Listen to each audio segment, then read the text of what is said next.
Welcome to Health Professional Radio. I'm your host, Neal Howard, thanking you so much for joining us today. Our guest is Barbara Abernathy. She's a patient living with MPN. Now, MPNs are Myeloproliferative Neoplasms, and she's living with a specific type. It's called Polycythemia Vera, and she's going to talk with us about her 20-year journey with this condition and also why she worked with Director Cynthia Wade on a documentary about the challenges of living with MPN. Welcome to Health Professional Radio, Barbara. How are you? Thank you. I'm excellent. Thank you. Now, I know I gave our listeners a little bit of a background about yourself. Tell us who Barbara Abernathy is. What do you do and where do you like to do it? Well, I live in Florida, and I run a charity that is a support program helping children with cancer. So that's what I do and where I do it. And I also live with myeloproliferative disease, which is a rare blood cancer.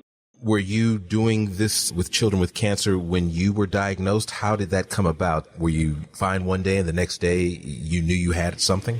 You know, it was a little bit of a process getting diagnosed, and that seems to be the case for people with these rare blood cancers, is that the process of getting diagnosed can take a long time because the symptoms are so vague, like headache and fatigue and dizziness and bone pain, that sometimes they're not really diagnosed right away, and it can be kind of a frustrating experience for patients, and that's how it was for me. But that was back in 1996, and it inspired me to sort of craft my work differently as a mental health counselor and begin working with children with cancer 2 years later. Was there something that doctors repeatedly said that you had and repeatedly they were wrong, or was there a multitude of misdiagnoses? You've been dealing with this for 20 plus years. Yeah. Well, doctors just said, well, you know, it's just a fact of modern life that, you know, people are just tired. Everybody says they're tired. You just need to eat better, get more sleep. And I said, no, that I know that there's something wrong. And I just kept pushing until I got the doctors to run the blood test, and that's when they were able to diagnose me. Now, left untreated, what could potentially happen, and how are you managing today? So, yeah, great question. These myeloproliferative diseases are actually a cluster of blood cancers, including Polycythemia Vera, which I initially had, myelofibrosis, which was my most recent diagnosis, and they're progressive. So they're chronic and progressive, and that means that over time, if left untreated, it's life-threatening.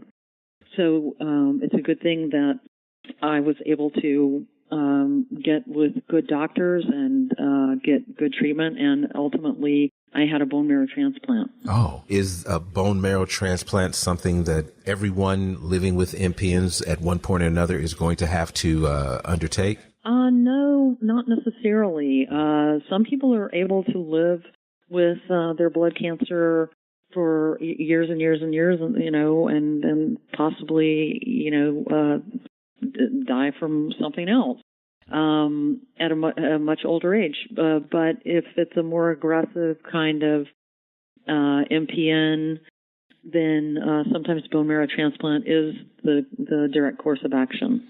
It's a tough call. It's just, you know, people have to just work with their doctors to really come up with the best plan for them. I understand that you were featured in a documentary film. You worked with a film director, Cynthia Wade, about the challenges of living with this condition. Talk about how this film has impacted you. Yeah, it's a very exciting experience because I was able to tell my story and to begin to create awareness around this group of rare blood cancers.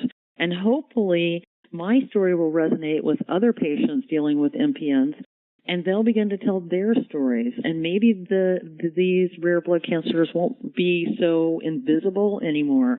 And when I was diagnosed, for example, I didn't know what it was. I'd never heard of Polycythemia Vera. And when I went home and told my family and friends, they'd never heard of it. And, you know, so it was difficult and confusing to get support and find information. So we really want to get the awareness out there so that the 200,000 people in America dealing with myeloproliferative neoplasms have some place to turn and some resources to go to for education and support, which is why I'm so proud to have been a part of this film and be able to tell my story with all of its ups and downs and struggles, and eventually get to that place of hope that we can bring people to and say, yes, you're dealing with something that's difficult, and you maybe can't do everything that you used to be able to do, and you maybe can't do things that other people take for granted, but you don't need to be defined by your disease, and you can live with this and you can live through it.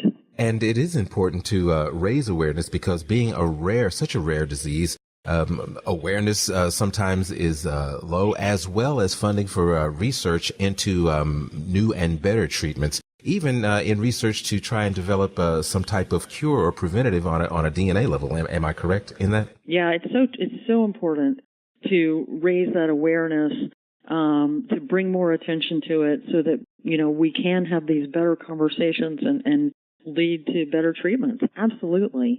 Now, where can we go and view this film? The film is live right now on voicesofmpn.com.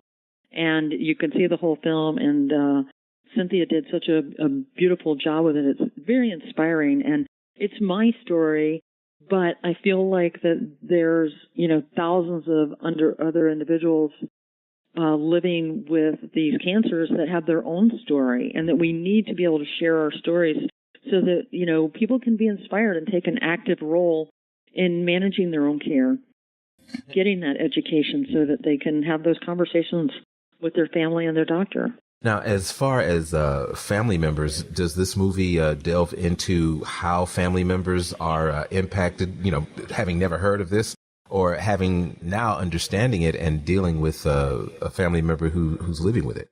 My story does not, because I live in Florida and my family is all in Alabama. So my friends literally became my family and had to really step up and help me. But my story is just one of 4 that Cynthia is going to be doing.